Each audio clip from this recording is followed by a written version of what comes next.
ఆకాశవాణి ప్రాంతీయ వార్తలు చదువుతున్నది గద్దె దుర్గారావు. దేశంలో కోవిడ్ వ్యాప్తికి వ్యతిరేకంగా యాక్టివ్ కేసుల సంఖ్య తగ్గుతుండటంతో కేంద్ర హోంమంత్రిత్వ శాఖ వచ్చే నెల 1వ తేదీ నుంచి అమల్లోకి వచ్చే నిఘా, నివారణ, హెచ్చరిక మార్గదర్శకాలను జారీ చేసింది. జాతీయ స్థాయిలో కోవిడ్-19 రికవరీ రేటు 93.72% చేరుకుంది. జీహెచ్ఎంసీ ఎన్నికల జాబితాలో రోహింగ్యాలు వంటి వలసలను చేర్చడంపై రాష్ట్ర ప్రభుత్వం ఎందుకు దర్యాప్తు జరిపించలేదని భారతీయ జనతా పార్టీ సీనియర్ నాయకులు కేంద్ర మంత్రి స్మృతి ఇరానీ ప్రశ్నించారు. తెలంగాణలో రేపు పలు జిల్లాల్లో కుంభవృష్టి కురిసే అవకాశం ఉందని వాతావరణ శాఖ హెచ్చరించింది. దేశంలో కోవిడ్ వ్యాప్తికి వ్యతిరేకంగా క్రమేపీ సాధించిన మంచి ఫలితాల కారణంగా యాక్టివ్ కేసుల సంఖ్య తగ్గుతూ ఉండటంతో దీన్ని దృష్టిలో పెట్టుకుని కేంద్ర హోంమంత్రిత్వ శాఖ వచ్చే నెల 1వ తేదీ నుంచి అమల్లోకి వచ్చే నిఘా, నివారణ, హెచ్చరిక మార్గదర్శకాలను జారీ చేసింది. ఇటీవల మళ్లీ దేశంలో కొత్త కేసులు పెరుగుతున్న దృష్ట్యా కోవిడ్ను అరికట్టే వ్యూహాన్ని ఖచ్చితంగా అమలు చేయాల్సిన అవసరం ఉందని సూచించింది. జిల్లా స్థాయి అధికారులు, పోలీసు, పురపాలక అధికారులు ఖచ్చితంగా కోవిడ్ను అరికట్టే చర్యలు తీసుకోవాలని కూడా కేంద్ర మంత్రిత్వ శాఖ ఆదేశించింది. దేశంలో గత 24 గంటల్లో సుమారు 11,60,000 కోవిడ్ శాంపిళ్లను పరీక్షించారు. దీంతో మొత్తం పరీక్షల సంఖ్య 13,49,00,000కు చేరుకుంది. భారతదేశపు పరీక్షల సామర్థ్యం రోజుకు 15,00,000కు చేరుకుంది. మృతుల సంఖ్య తగ్గడానికి ఇది దోహదపడింది. ప్రస్తుతం దేశంలో రికవరీ రేటు 93.72%గా ఉంది. మొత్తం కోలుకున్న వారి సంఖ్య 82,42,000కు పైగా ఉంది. తెలంగాణలో 993 మందికి కొత్తగా కోవిడ్ సోకింది. దీంతో ఇంతవరకు కోవిడ్ సోకిన వారి సంఖ్య 2,66,042కు చేరింది. రాష్ట్ర వైద్య ఆరోగ్య శాఖ ఈ ఉదయం విడుదల చేసిన తాజా బులెటిన్ ప్రకారం ప్రస్తుతం రాష్ట్రంలో 10,000కు పైగా యాక్టివ్ కేసులున్నాయి. కాగా నిన్న మరో 4 మరణించడంతో రాష్ట్రంలో కోవిడ్ సంబంధిత సమస్యలతో మరణించిన వారి సంఖ్య 1,441గా నమోదైంది. ఆంధ్రప్రదేశ్లో గత 24 గంటల్లో 1,085 కోవిడ్ పాజిటివ్ కేసులు నిర్ధారణ అయ్యాయి. ఆంధ్రప్రదేశ్ రాష్ట్ర కోవిడ్ నోడల్ అధికారి నివేదిక ప్రకారం ఇప్పటి వరకు మొత్తం 8,63,843 కోవిడ్ పాజిటివ్ కేసులు నమోదయ్యాయి. ఇదే సమయంలో మరో 8 మంది కోవిడ్తో చనిపోవడంతో మొత్తం మృతుల సంఖ్య 6,956కు చేరింది. అధికార టీఆర్ఎస్ ఎంఐఎంల అపవిత్ర బంధం హైదరాబాద్ పౌరులకు నష్టదాయకమని, జీహెచ్ఎంసీ ఎన్నికల్లో ఈ కూటమిని ఓడించాలని భారతీయ జనతా పార్టీ సీనియర్ నాయకులు కేంద్ర మంత్రి స్మృతి ఇరానీ కోరారు. హైదరాబాద్లో ఈరోజు ఆమె మీడియాతో మాట్లాడుతూ ఈ కూటమి రోహింగ్యాలు, బంగ్లాదేశీయులతో పాటు అక్రమ వలసలను రాష్ట్రంలోకి అనుమతించి వారి పేర్లను జీహెచ్ఎంసీ ఎన్నికల జాబితాలో చేర్చిందని, ఈ విషయంపై రాష్ట్ర ప్రభుత్వం ఎందుకు దర్యాప్తుకు ఆదేశించలేదని స్మృతి ఇరానీ ప్రశ్నించారు. జంట నగరాల్లో 75,000కు పైగా ఆక్రమణలకు టీఆర్ఎస్ ఎంఐఎం కూటమి కారణమని కేంద్ర మంత్రి విమర్శించారు. ఆకాశవాణి ప్రాంతీయ వార్తలు వింటున్నారు.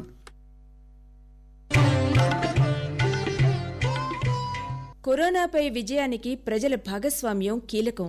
రండి, ప్రధానమంత్రి పిలుపునిచ్చిన జన్ ఆందోళన్ ప్రజా ఉద్యమంలో పాలుపంచుకోండి.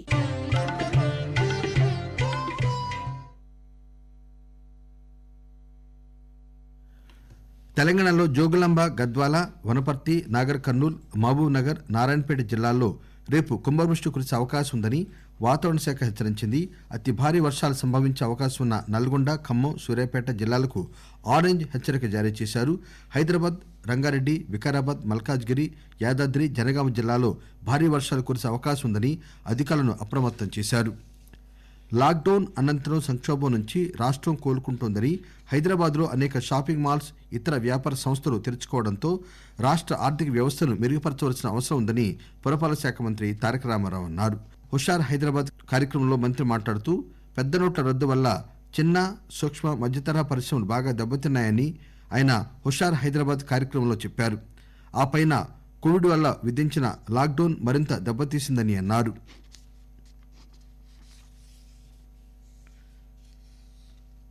ప్రతి ఒక్కరూ ఆరోగ్య సేతు యాప్ను డౌన్లోడ్ చేసుకుని చలికాలంలో జాగ్రత్తగా ఉండాలని వరంగల్ అర్బన్ జిల్లాకు చెందిన కోవిడ్ విజేత సుమన్ అన్నారు. వరంగల్ ఆకాశవాణి ప్రతినిధి మదన్ మోహన్తో ఆయన మాట్లాడుతూ నా పేరు సుమన్, ఎకో టూరిజం మేనేజర్, ఉమ్మడి వరంగల్ జిల్లా. సో నాకు సెప్టెంబర్ లో కోవిడ్ వచ్చింది. కోవిడ్ వచ్చిన తర్వాత ఎవరు కూడా అధైర్యపడాల్సిన అవసరం లేదు. ఈ చలికాలంలో కోవిడ్ ఇంకా స్ప్రెడ్ అయ్యేటువంటి అవకాశం ఉంటది. సో ఖచ్చితంగా ఎవరు కూడా పెళ్లిళ్ళకి కావచ్చు, ఎక్కడికి వెళ్ళినా కూడా కొంచెం సామూహిక దూరం పాటిస్తూ, శానిటైజర్స్ వాడుతూ, మాస్కులు ధరిస్తూ రాష్ట్ర ప్రభుత్వం అండ్ కేంద్ర ప్రభుత్వం సూచించినటువంటి నిబంధనలు అన్ని కూడా పాటిస్తారని ఆశిస్తూ సెలవుస్తాను.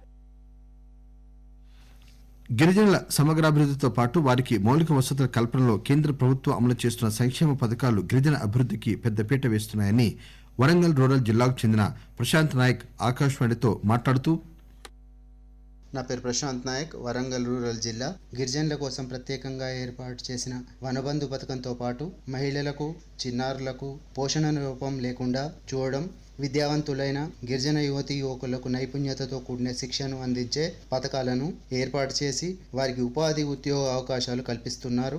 ఇలాంటి అనేక సంక్షేమ పథకాలను కేంద్రం అమలు చేస్తూ గిరిజనులను అన్ని రంగాల్లో అభివృద్ధి చెందే విధంగా కృషి చేస్తుంది. దేశవ్యాప్త ఆటో రిక్షాలు, క్యాబులు, ట్రక్కులు, ప్రైవేటు రవాణా బంద్ సందర్భంగా తెలంగాణ రేపు ఈ వాహనాలు రోడ్ల మీద తిరగవని ఆ కార్మిక సంఘాలు తెలియజేశాయి. కేంద్ర ప్రభుత్వ విధానాలకు వ్యతిరేకంగా పలు కార్మిక సంఘాల కార్యాచరణ కమిటీ పిలుపు మేరకు ఈ బంద్ జరుగుతున్నది. 2019 మోటారు వాహనాల చట్ట నిషేధం, మార్చి నుంచి డిసెంబర్ వరకు లాక్డౌన్ సమయంలో రవాణా పన్ను మాఫీతో పాటు 9 డిమాండ్ల సాధన కోసం ఈ సమ్మె నిర్వహిస్తారు. ప్రధానమంత్రి నరేంద్ర మోదీ ఆకాశవాణి ద్వారా తన మనసులోని మాటలను దేశ ప్రజలతో పంచుకునే మన్ కీ బాత్ కార్యక్రమం వచ్చే ఆదివారం 11 గంటలకు ప్రసారం అవుతుంది. ఇది 71వ సంచిక. ఆకాశవాణి, దూరదర్శన్ నెట్వర్క్లు, ఏఐఆర్ న్యూస్ వెబ్సైట్ www.newsonair.com మరియు news on air mobile app పైన ఈ కార్యక్రమాన్ని మీరు వినవచ్చు. ప్రధానమంత్రి హిందీ ప్రసంగం తర్వాత ప్రాంతీయ భాషలో ఈ కార్యక్రమం మీరు వినవచ్చు.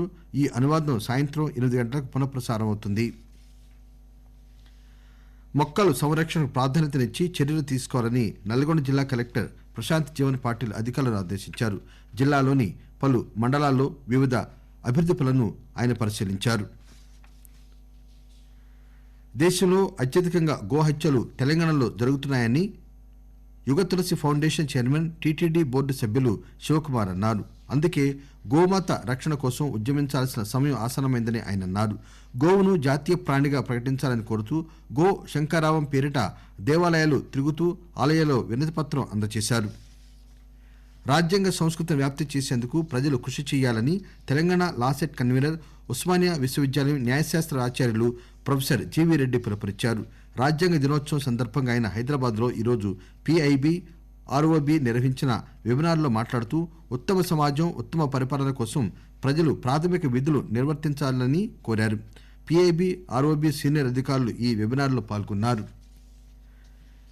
జేఎస్ఎంసీ ఎన్నికల్లో టీఆర్ఎస్ ప్రభుత్వం ప్రజలకు తప్పుడు వాగ్దానాలు చేయడం పట్ల ఎంఐఎం నాయకుడు, ఎమ్మెల్యే అక్బరుద్దీన్ ఓవైసీ ఎద్దేవా చేశారు. గత జేఎస్ఎంసీ ఎన్నికలు ఇచ్చిన హామీ మేరకు పేదలకు డబుల్ బెడ్రూమ్ ఇళ్లు ఇవ్వడంలో ప్రభుత్వం విఫలమైందని ఆయన ఆరోపించారు. ముఖ్యాంశాలు మరొకసారి. దేశంలో కోవిడ్ వ్యాప్తికి వ్యతిరేకంగా యాక్టివ్ కేసుల సంఖ్య తగ్గుతూ ఉండడంతో కేంద్ర హోం మంత్రిత్వ శాఖ వచ్చే నెల 1వ తేదీ నుంచి అమల్లోకి వచ్చే నిఘా, నివారణ, హెచ్చరిక మార్గదర్శకాలను జారీ చేసింది. జాతీయ స్థాయిలో కోవిడ్-19 రికవరీ రేటు 93.72% చేరుకుంది. జేఎస్ఎంసీ ఎన్నికల జాబితాలో రోహింగ్యాల వంటి వలసలను చేర్చడంపై రాష్ట్ర ప్రభుత్వం ఎందుకు దర్యాప్తు జరిపించలేదని భారతీయ జనతా పార్టీ సీనియర్ నాయకులు, కేంద్ర మంత్రి స్మృతి ఇరానీ కోరారు.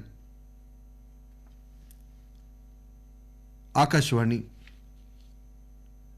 ప్రాంతీయ వార్తలు ఇంతటితో సమాప్తం.